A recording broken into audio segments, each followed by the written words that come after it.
So, what we're going to talk about is the next category in natural healing that determines your current health level, and if you change it, can help you rapidly heal yourself. And that's the emotions and the spirit. One of the first things we'll look at is a little bit later today, I'm going to go into the immune system and discuss the immune system. But a very interesting thing before we get there, science has found on the surface of immune cells, because cells have all type of surface receptor sites for all types of various things, from chemicals to hormones in your body that you create for a metabolic balance, to vitamins, to minerals, all types of ways, because everything that you take in your body, you want to get in that cell. Your vitamins, your minerals, because those cells are just little bits of you. Cells of your liver, cells of your brain, cells of your heart. And then you want to get the waste out. Well, very interesting discovery on the surface of many of the major immune cells, they found one receptor for what's called a neuropeptide. Now, what's fascinating about that is neuropeptides are brain chemicals manufactured by the brain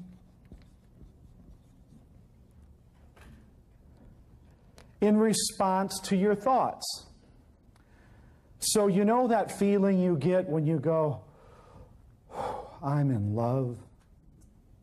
That's neuropeptides. That's what science calls neuropeptides. Or how about that feeling when that person pulls right in front of you and stops and you wish you had the Star Trek lasers right there on the steering wheel? That's a neuropeptide. Or how about when you hate and you know you're mad, you are really mad? You know that feeling you get all through your body? Neuropeptides. What's fascinating about this little teeny neuropeptide receptor here is science now knows that your immune system is a receptor for the chemicals you create with your emotions. So science has now deduced that your immune system is listening to and reacting to your emotional dialogue. Your immune system is listening to and reacting to your emotional dialogue. What's our emotional dialogue? I am shocked at our emotional dialogue. I saw an article in a major newspaper. They polled 1,000 people. They said, are you dissatisfied with your job, and what would you rather do?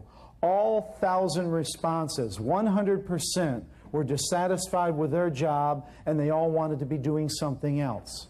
The brain surgeons wanted to be train engineers. The train engineers wanted to be painters. The painters wanted to be rocket scientists. The rocket scientists wanted to be rocket astronauts, and the astronauts wanted to be brain surgeons. How is it we're all doing what we don't want to do? Think about that. Now, what's that doing for our immune system? I saw another poll. 1,000 women polled in one of the women's magazines. What is your response to how you feel about the size and shape of your breast and the placement of your nipple? And 100%, all 1,000 women wrote back and said they were dissatisfied with the size and shape of their breast or the way their nipple is. Now, is it any accident that the #1 cancer with women is breast cancer? Do you think you can look in the mirror day after day, day in, day out, week in, week out, month in, month out, and hate a piece of your body and expect it not to rot? I don't think so. In fact, what I saw in my clinic was the most powerful healing tool of all was right here. And if my patients didn't get it right here, I couldn't keep them alive with bowel cleansing. Everything follows this right here. My patients needed a colonic between the ears. When I wake up in the morning, I get myself up. You know, I used to watch Dr. Christopher used to wake up and take a deep breath and go, it's great to be alive. Now that's a wonderful affirmation. He might still be alive today if it wasn't for his accident. Dr. Jensen used to wake up and pound his chest and go, I love life. What a great affirmation. What's our affirmation? I wake up in the morning, I go in the bathroom, and I look and I go, yeah! Yeah, Dr. Schulze, good guy. I mean, this is the way we have to do it. I used to have my immune tincture. It said on the bottle, take 2 dropperfuls 3 times a day and say, I love you 50 times in the mirror. Okay? And people think that's silly. That's silly. Let's not talk about the mind. There's a separation here.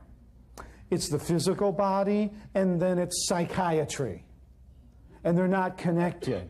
Well, the French proved that you can't separate the two with the guillotine and anything will work anymore, right? You can't separate this. It's like Cindy said, it's not pieces and parts, is it? It's not pieces and parts. It all works together. Every disease has its physical, emotional, and spiritual part to it. You just can't get physically ill. It's impossible. You just can't get mentally ill. It's impossible. I've cured people with chronic, killing depression to where they were frozen and couldn't talk for years just by cleaning their bowels and nothing else, and they're back at work teaching school. I've cured people with physical ailments just by talking to them. Just by talking to them. Had a young lady come to me, 22 years old, dying of myasthenia gravis. Myasthenia gravis, another one of the nerve degeneration diseases. Nowadays you'll hear from doctors that myasthenia gravis, Tourette syndrome, most all your neurological diseases where the nerve system is degenerating are autoimmune diseases. You hear this now, you read it in the medical books. Autoimmune diseases. What does that mean? It means that your immune system, instead of eating up the bad guys, is eating you up. Is eating you up. Instead of your immune system protecting you, it's killing you. It's killing you. I have a friend who's a psychotherapist that says, how could you even have one of those if you love yourself? How could you have an autoimmune disease unless you're playing tapes for suicide with yourself? Think about that. It's a heck of a responsibility, isn't it? So she came to my clinic and was in the last stages. She was dying. Her mother brought her in. She was crying. Lost her eyesight. Was almost totally blind now. 22 years old. Beautiful young girl from the Middle East. She was almost graduating college. Amateur tennis pro. Losing her ability to swallow, was starting to choke on her saliva and not being able to breathe. She was dying. And this is how you die with myasthenia gravis many times, is you choke to death on your own saliva or suffocate to death. A wonderful way to go. I started talking with her and talking with Mom, and she was a student. There were 12 children in the family. They were all back in the Middle East, but she was the family star. And she was out here going to be a doctor, and also going to be a tennis pro. And she was taking 4 years of classes in 3 years because she was so smart. And in her few hours of spare time, she was taking tennis lessons. And during the first session, all I heard was what Mom wanted and what the family wanted and how dependent the brothers and sisters were. And during the first session, I said to her, well, what do you want? What would you like? I said to the young lady. And she said, I hate school. And her mother flipped, almost went to slap her and had to hold herself. Her mother flipped out. And I said, you hate school? I said, you know what? I hate school. And her mother was almost going to slap me. Her mother said, we have spent the entire family's money to put you, the chosen one, through school, and you're going to sit there and disgrace the family. And I said, hey, Mom, calm down a little bit. I want to hear what your daughter has to say. She said, I hate tennis. And she went through her hate list, and she was crying. She couldn't focus her eyes. She couldn't even see me. And I said, okay, gave her some herbs, and they came back in a week. She was worse. I kind of figured she'd be. I said, what do you want? And, you know, she hated. I just heard about what she hated, gave her some herbs, came back in a few weeks. She was worse. I figured it. Finally, on the third visit, I said, well, I think I can heal you of your myasthenia gravis, or at least put a big dent in it.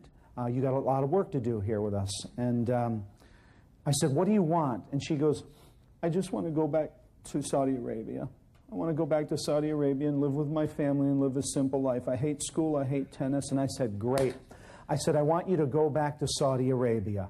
And her mother flipped out, leaped out of her chair, screamed at me, screamed at her daughter. I had to take her mother aside, and I said, look, I think you got a choice here. A dead doctor, tennis pro. Tennis pros don't look very good when they're dead.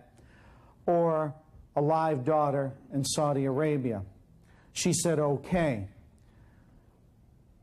we'll go back to Saudi Arabia. In 24 hours, her eyesight came back. Before they even got on the plane, her eyesight came back.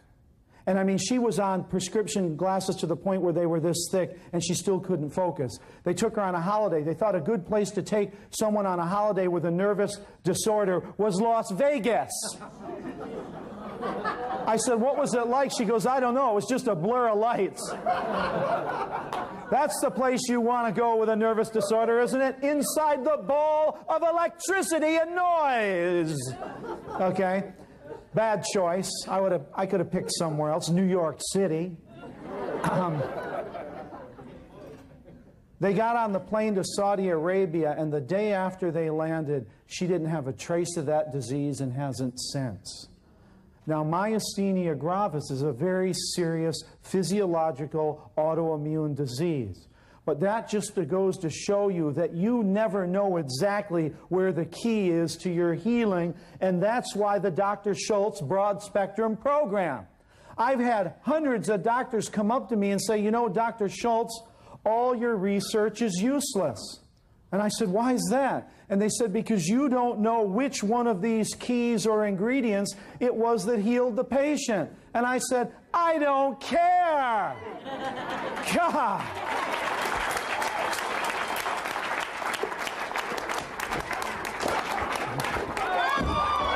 Yes.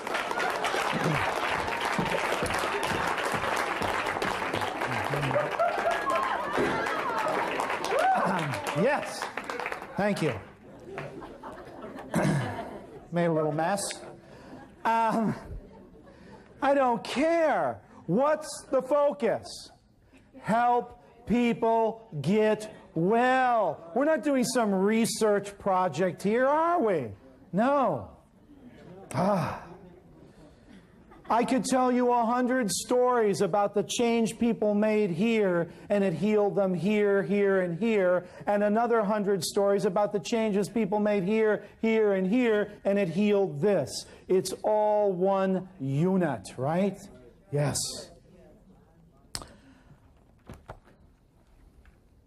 Well, now I don't know what to do. No, I don't need that. I just need my one little piece of paper here somewhere so I can talk to you. I can talk to you about throwing things away. Thank you. I'm healed. Got it. I don't need this one anymore. Thank you. And one marker. Down to one marker, one piece of paper, and a grape. A peeled grape and a glass of distilled water. That's all I need for life. Can I give you this back? Yeah, thank you. I'm getting you a little bit organized. Okay, thank you. That's Sally's job. Whew, get me organized after my fits. What I'd like to talk to you about now is also part tears. I watch my son. My son comes in and goes, hi, Dr. Danny. I go, hi, Arthur. How are you today? And he goes, great. Everything's great. And I go, oh, what's that? And he goes, and he pours tears. We have found now that in tears, when you have stress in your body, there are waste chemicals that occur, and they're finding them all in tears. And one of the reasons they're theorizing now that women live longer than men is just because they cry more. Cry more. Doesn't mean women are weaker. Doesn't mean they're just able to deal with their stress immediately and better. Many women are. So we need to cry more. We need to let it out. We need to express it. One of the things that's helped my patients a lot was this right here. What I just did. Dumping it. I was in my office one day, and one of my patients came in, and I was talking to them, and they weren't paying much attention to me. They were looking at my diplomas. I had at my peak of diplomas, 27 diplomas on the wall of my office. So yes, I'm overtrained. 27 diplomas up there, 3 from Dr. Jensen, 4 from Dr. Christopher. I had diplomas from all over the place. 8 styles of body therapy I certified in. I just loved to study. And I had all these diplomas. But I was really getting bored with my patients looking at my diplomas and not looking at this gorgeous person right here. And sometimes they'd even bring in things I wrote and say, well, it says right here, Dr. Schulze, that you said. I said, hey, I'm here. They weren't listening to me. They were quoting me to me. And I used to shake them and rattle them. And one day, one patient just looked at one diploma too long. And I said, let me see that diploma. And it was one from Dr. Jensen. I took it down, and I put my fist right through it and tore it in half. That patient got a session they weren't counting on. And then I took another one down and smashed it and ripped it up. And I started with 27 diplomas, had my knuckles cut, and I was shredding them all and ripping them up in my office. Then I found my stethoscope and put one foot on the bell end and stretched it and ripped it until it snapped.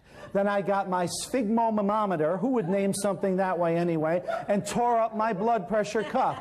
And then I opened the window of my second-story clinic and started throwing my office furniture out of it into a dumpster that was placed perfectly below.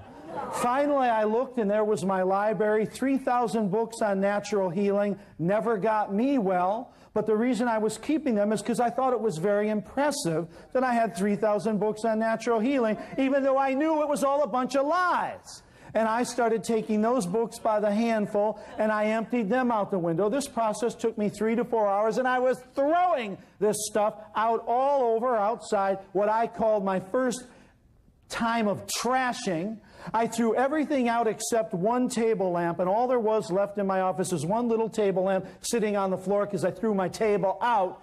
And I looked back after about 3 hours of this in a frenzy and a sweat, and the patient was just standing in the corner. I told her, I ought to charge you double for this one. No one was going to look at my diplomas, my books, my stethoscope, my equipment ever again. It was just me sitting in my office. I remember the next morning a patient came, first patient in the clinic. I said, come on in, and there was nothing in the room. I said, well, we'll just sit on the floor. I cut out all the distractions in my clinic. People love to distract themselves. This is called trashing, and I learned the art of trashing to heal my patients. Let me tell you a few more stories. I got a call shortly after that from, it's a good thing you didn't know me in the 80s. I would have had you throw everything you owned away. I got a call from a woman, asthmatic so bad she had to sleep upward, lungs filled with fluid, was going to die, blue lips, only about 35 years of age. Couldn't leave the house, so I did a house call. Went to the house, and when I got there, she was screaming and choking at the top of her lungs to the maid because there was still dust on the top of one of the doors. And she said, this dust is killing me. And she was wheezing. As I walked around her house, because I love house calls, because you get to snoop, and I used to walk, and I walked, and I was in her bedroom at one point, and there was this crystal bowl, gorgeous crystal bowl on her dresser. And I said, oh, what's this? And I opened it up, and she goes, oh, it's a lock of hair from my dog. I thought, oh, that's nice. I love animals, love animals. And I said, oh, where's your dog? And she goes, it died 17 years ago. I didn't need to see that. And what I realized was this house, I said, oh, well, there's a Christmas tree, but it looks like it died about 15 years ago. She goes, I know, but my mother gave me that before she got Alzheimer's disease, and it's the last memory. And I'm like, oh, great. It was a museum of nightmares, memories from hell, death, you know, nothing about life. And I said, you know, I think I can help you. I said, I heard she was hardcore. I said, are you willing to do anything to get well? And she goes, absolutely. I said, I mean anything. And she said, yes. And I said, I'll be here at 9 o'clock tomorrow morning. Drove up to her house at 9 o'clock in the morning with my karate gi on and a machete right here. And I walked in her house, and the first thing I did is I started a fire in her fireplace, and I shoved that whole Christmas tree in it, and she went, she started wheezing. Went in the bedroom. I knew what was next. That dead dog's hair is going to go. Not only the hair, the crystal bowl. Get rid of it. I spent almost the whole day. She was on the phone. Come over. Come over to the house. There's a madman. He's throwing everything away. Television's gone. Bed's gone. Furniture gone. I took everything out of that house except her bed, a stereo, and a little rug. And that was it. I took everything out of the house. Everything she owned. We had a pile about 30 feet high in her backyard, and friends coming over ravaging through it. They figured she was dead soon anyway, and why not get it while it's hot? She said, I need to take a vacation. She took a vacation, and when she come back, her house was robbed. They took her bed, her stereo, and the little rug. And that just proved to me I didn't go far enough. And God came in and finished the project. The long and short of it is in 1 year, that woman was in the Olympic trials as a champion athlete, ran a marathon, and worked with horses, riding stadium jumping horses, around all that hay and all that alfalfa and all that horsehair. I used to go see her, and she was covered with dirt and dust from the riding rings and the alfalfa and the horsehair, breathing just fine. Okay? Let's blame it on dust and mold, right? There's a lot more to asthma. The power of throwing your garbage out. I went back to teach at a big holistic college back east, the one I told you about that had the scare with the poison ivy. They said, would you please go visit one of our wonderful staff members? She has colitis and it's ripping her up. And I went to visit her in her room, and I got to snoop a little more. And she had in her room all sorts of things. And I was talking to her, and she was doubled over in pain. Had colitis for a year. She was only about 25, and it was ripping her up. She was bleeding from the bowels. As I was looking around, I would ask her, it's kind of like that game you used to play, cold, cold, hot, warmer, hot, hot, real hot, real hot, real hot. That's what I do. I go, oh, what's this? And I listen to what I'm hearing. And when I got to a point where she had a certificate on the wall, I said, whoa, what's this? And she went, oh. She was getting some pain. I said, what's this? And she said, it's my college degree. Graduated from college. And I said, oh, you must have been good, you know, top of the class, magna cum laude. She wasn't just a college degree, she was the best of the best. And as I was beefing her up, she was hurting more. And I said, what did you major in? And she goes, I hated college. She goes, but my parents wouldn't support me. They said they wouldn't support me unless I went to college and stayed there. She goes, I hated every second of it. I said, really? And I was watching her in more pain. So I said, can I see this up close? And she said, yes. And I took it and I said, oh, and I slipped it out of the frame. And when you slip people's stuff out of the frame, you can tell already you're in their space, you're pushing their buttons. And she was like, oh, be careful. I went, I am. And I ripped it in half, and she went, oh! And doubled over in pain, threw up, had bleeding bowels that night, and in less than a week, her colitis was gone. Because I talked to her about letting this go. I've worked with a lot of Vietnam vets, and we've had to go over to the house and get rid of the photos from Vietnam, rip up the letters, do some crying, bury the killing knife, do you know what I'm saying? And get rid of the stuff and go on. I had another woman came to me with a breast cancer that was killing her. She was trying to deal with it and couldn't. The doctor said it was eating her up. And she asked me to come to the house. I went to the house. She's giving me a little tour. I'm checking in the medicine cabinet, looking around. And we go by this one door, and she doesn't say anything. And I said, what's in here? She goes, oh, no, don't go in there. Don't go in there. And I thought, warmer, warmer, hot, hot, hot. I said, oh, I won't. I said, what is this? And I went in, and you could almost hear the music. Ooh. I said, what's this? And she goes, oh. She goes, and she was holding her breath, so she told me. She goes, it's my daughter's room. And I said, it doesn't look like anybody's lived in here. And she said, my daughter died 17 years ago. But this room was still perfect like it was, except for the cobwebs, the mold, and all this unused stuff. And I said, you told me you were an artist.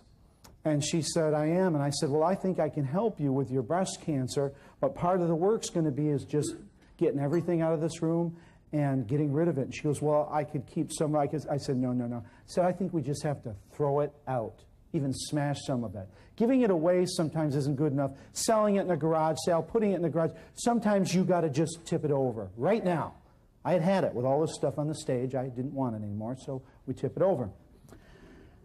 Sometimes that's a great healing. And she said, okay, I'll do it. I went over there the next day. We took the first load over to the dumpster, and when she let it go into the dumpster, she doubled over and said she had the worst breast pain she ever had since the cancer began. Long and short, less than a month, cancer gone. I could tell you 1,000 of these stories. We talk about the bowel, we talk about the intake, we talk about the movement, but let's not forget the power here of our ability to kill ourselves. The power we have to torture ourselves. How is it when Wall Street goes down, bleeding ulcers all over downtown Manhattan, right? Okay, we know we got the power to use this to kill ourselves. We've all done it. But do we have the power to turn it around and heal ourselves with this? Absolutely. And one of the best things I've found to do that is getting rid of the old you. I had a patient one time after their complete healing from cancer laid on the table in my office and said, Dr. Schulze, I don't even know who I am anymore. And I thought, yes, now we got to the beginning point here, right? I don't even know who I am anymore. Yes, that's what I want to hear. That person even changed their name. That's what I like to hear. Change your name. Get rid of that old person. That old person that you had set up perfectly to give you cancer or give you AIDS or give you Parkinson's disease or whatever it is to kill you. You got to get rid of that person. So all of you I know, hopefully, have not gotten to that point. But I come home every night and I wonder who the heck is bringing all this crap into my house. It's like there's some kind of conveyor belt in my side door. And Anisha said, it's you. You know, you end up with all this garbage in your house. So what I'm telling you is what I've seen that's killed my patients. And you all have one in your home. You all have one in your home right now. It's that box of papers that you're going to deal with someday. Yeah, you got one. That's a cancer. It's there. It's waiting to breed. And there's a box. And it's very important stuff, even though you haven't looked in it in 14 years. It's very important stuff. And I suggest to go home and very carefully pick up that box. Don't look in it. And take it to the dumpster and drop it in. Now, I've already seen a few people in here going like this or like this or like this or whatever. I know what I'm saying. If you haven't seen it in 6 months, you can live without it. Believe me, it's not you. Get rid of it. And go into that garage and start cleaning it out. Because your kids are going to curse you if you don't, because they're going to have to deal with it when you die. And it's just going to go in a garage sale, and that priceless memoir that's came through 3 generations is going to sell for 15 cents to someone down the street. That is not you. This stuff that we collect that's all around us. How many of you have clothes in your closet that you haven't fit into in 20 years? Okay? When you get slimmer or whatever you want to do, buy new clothes. Please. Who wants to be slim and walking around with a 1940s tie on?